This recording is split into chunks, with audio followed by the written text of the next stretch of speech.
যুক্তরাষ্ট্রের রাজনীতিতে বয়স, আচরণ আর নেতৃত্বের প্রশ্ন এখন নতুন করে আলোচনায়, কেননা তাদের আছে একজন ডোনাল্ড ট্রাম্প।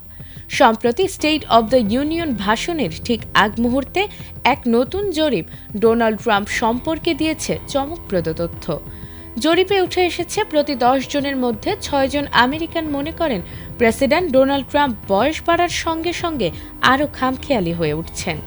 ফলে নেতৃত্বের ধরন নিয়ে দেশ জুড়ে শুরু হয়েছে নতুন বিতর্ক। রয়টার্স ও ইপসোস পরিচালিত 6 দিন ব্যাপী জরিপে 4,638 জন প্রাপ্তবয়স্ক আমেরিকান অংশ নিয়েছিল। জরিপে দেখা গেছে অংশগ্রহণকারীদের 61% ট্রাম্পকে বয়সের সঙ্গে খামখেয়ালি হয়ে উঠছেন বলে বর্ণনা করেছেন। এ বিষয়ে দলীয় বিভাজনেও রয়েছে স্পষ্ট পার্থক্য। প্রায় 89% ডেমোক্র্যাট, 30% রিপাবলিকান এবং 64% নির্দলীয় অংশগ্রহণকারী একই মত দিয়েছেন। তবে এমন মন্তব্যের অনুরোধে হোয়াইট হাউস কোনো সাড়া দেয়নি।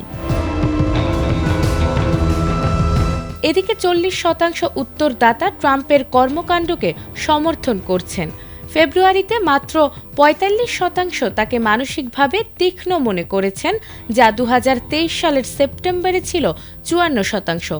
তবে রিপাবলিকানদের মধ্যে এখনও 81% তার প্রতি আস্থা রাখেন।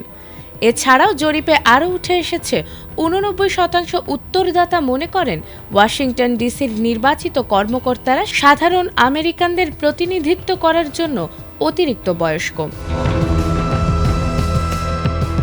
উল্লেখযোগ্য বিষয় হল 2025 সালের জানুয়ারিতে 78 বছর বয়সে দ্বিতীয় মেয়াদে ক্ষমতায় ফিরে ইতিহাসের সবচেয়ে বয়স্ক প্রেসিডেন্ট হিসেবে শপথ নিয়েছে ট্রাম্প।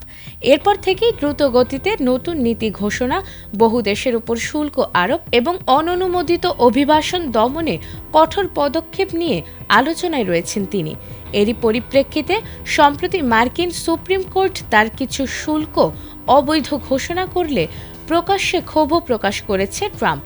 সব মিলিয়ে বয়স ও নেতৃত্বের প্রশ্নে যুক্তরাষ্ট্রের রাজনীতিতে নতুন করে শুরু হয়েছে বিতর্ক, যা আগামী দিনের নির্বাচনী সমীকরণেও প্রভাব ফেলতে পারে।